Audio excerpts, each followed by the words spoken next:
Hi, I'm Bugsy and I'm an addict. I'm going to be reading just for today, July 15th, 2024, Relations with Others, page 205, step 8.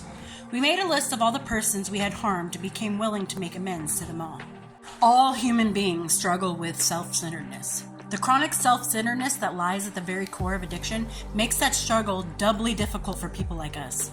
Many of us have lived as if we believed we were the last people on earth, utterly blind to the effect our behavior has had on those around us. The 8th step is the process our program has given us to honestly examine our past relationships. We take a look at the writing we did on our 4th step to identify the effects our actions had on the people in our lives. When we recognize harm done to some of those people, we become willing to take responsibility for our actions by making amends to them. The variety of people we encounter in our day and the quality of our relations with them determines, to a great extent, the quality of our very lives. Love, humor, excitement, caring, the things that make life worth living derive much of their meaning from being shared with others. Understanding this, we want to discover the true nature of our relationships with other people and mend whatever breaks we may find in those relations. We want to work the 8th step. Just for today, I want to fully enjoy the companionship of my fellows. I will examine my relationships with the people in my life. Where I find I've harmed others, I will seek the willingness to make amends to them. Sometimes telling people that you're sorry is hard. Sometimes admitting that you're wrong is hard. But is it worth it? Sometimes yes. And that might come off as shocking or surprising, like sometimes you should apologize. Sometimes, especially for the addict, it can be harmful to apologize and make amends, especially directly. But apologizing to someone that you care about, that, hey, I made a mistake and I am so sorry, what can I do to make it up to you, can be a huge step in a relationship, any relationship. But you have to also understand sometimes people are just going to say no thank you, or nothing at all. And you just have to accept it.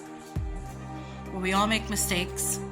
Some of us made worse mistakes in our life as addicts than other people who are not addicts. But we all make mistakes, and it's human. But it's also human to want to fix it. You bump into somebody in a crowded elevator or hallway, and you're like, oh, sorry. That's so easy. That's our nature, is to be like, oh, sorry, my bad. So make it your nature to apologize for the bigger things that you did to others that maybe you didn't intend, just like bumping into somebody on the hallway, but made a big break in their trust of you and caused damage to them in one way or another. So you should take the time to think about how you would like to be treated. Because I know, especially in addiction, that we were wronged one way or another by somebody. And though those people may never apologize to you, those people may not even remember you, it would be nice to hear, I'm sorry. So now that we're in recovery, take that feeling of, I wish I could have heard I'm sorry, or I apologize, or I was wrong. And take that and implement that to the people that you love that are around you.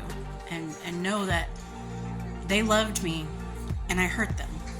So take the time to acknowledge that and apologize to them. If it's safe, if it is not going to harm you or the other person or cause any more damage.